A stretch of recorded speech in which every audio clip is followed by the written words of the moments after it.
All right, let's get right into it. Today, we're breaking down what is, without a doubt, one of the most desperate and chaotic battles in modern manga, the final showdown between the Demon Slayer pillars and the big bad himself, Muzan Kibutsuji.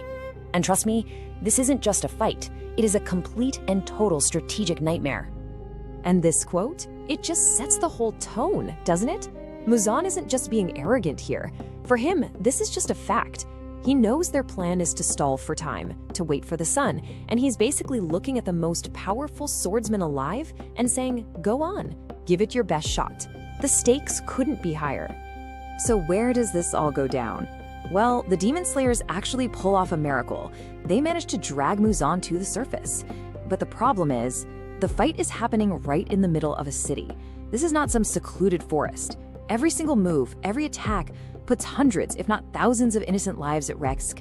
It's a huge gamble from the very first second. And that brings us to their one and only goal. It sounds so simple, right? Just keep him here. Don't let him get away. Survive until the sun comes up and does the job for them. From this moment on, every single action, every sacrifice is all for that one brutal objective. So, knowing this, the pillars waste zero time. There's no feeling out process, no dramatic one-on-one duel. No, this is an immediate, all-out, coordinated assault. They have to hit him with absolutely everything they've got all at the same time. And it starts in a flash. First up, you've got Mitsuri Kinroji, the love Hashira.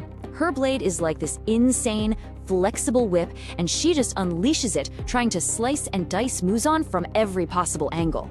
The speed is just unreal. And right on top of her attack, you get Obanai Iguro, the serpent Hashira. His sword just weaves and slithers through the air, striking from these completely wild angles, trying to exploit any tiny opening that Mitsuri's attack might have created.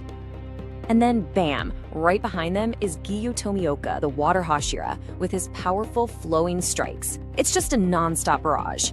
You've got three of the strongest fighters on the planet hitting their ultimate enemy in near-perfect sync. And there is a real strategy here, they're not just wildly swinging. They figured out that a single slice to the neck is useless against this guy. So the plan is pure, overwhelming force. Hit him from all sides at once, dismember him faster than he can possibly heal, and hopefully weaken him so much he can't fight back. But this is the part of the story where a perfectly good plan smacks right into a brick wall of impossible reality. This is the moment where all that hope from their first attack just curdles into pure dread. And for just a split second, it looks like it's working. The blades hit home. You can imagine them feeling the resistance of his flesh, seeing the wounds appear. There's this surge of adrenaline, that feeling of, yes, we got him, this is it. And then, confusion. This one thought perfectly captures the absolute horror of what they're seeing. The feeling of the blade cutting is there, but the result isn't. The wound is gone before it even truly exists. Their minds are just reeling, thinking, wait a second, I know my sword went through him. And here is the terrifying reason why. It's not just fast healing, it's instantaneous regeneration. We're talking about his cells refusing the very microsecond they are parted by a blade. Think about that. It means cutting off his arm or his head isn't just hard, it is physically impossible. So here it is, lay it out plain and simple. The Pillar's entire strategy is based on the idea of severing body parts. That's how you kill demons. But Muzan, he doesn't play by those rules. Their entire plan is built on a fundamental law of their world that he simply breaks by existing. Okay, so their offense is completely useless.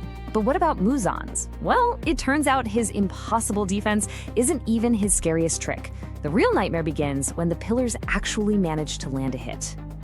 This is one of the most chilling moments in the entire story, because it reframes everything. Landing a hit on Muzan isn't a small victory. It's you signing your own death warrant. He reveals that every time they draw his blood, they're actually springing his real trap. So here's how it works. Every time a blade cuts him, his blood spatters. But this isn't the stuff that makes new demons. No, this is a super concentrated, weaponized version of his blood. It's a poison that gets into the attacker's system and just starts shredding their cells from the inside out. So every successful hit is actually the Slayer poisoning themselves. So what's the end result of this absolutely horrific countermeasure? What's the price you pay for landing one single, useless scratch on the Demon King? Well, it's about as brutal as you can imagine. Just Let that sink in for a second. The best case scenario, after getting Muzan's blood on you, is that you die on the spot. The poison is so powerful, so destructive, that an instant death is considered getting off easy. That's the level of power they're up against. And this is the ultimate cost of that poison. After getting hit with it, the main character of the story, Tanjiro Kamado, dies.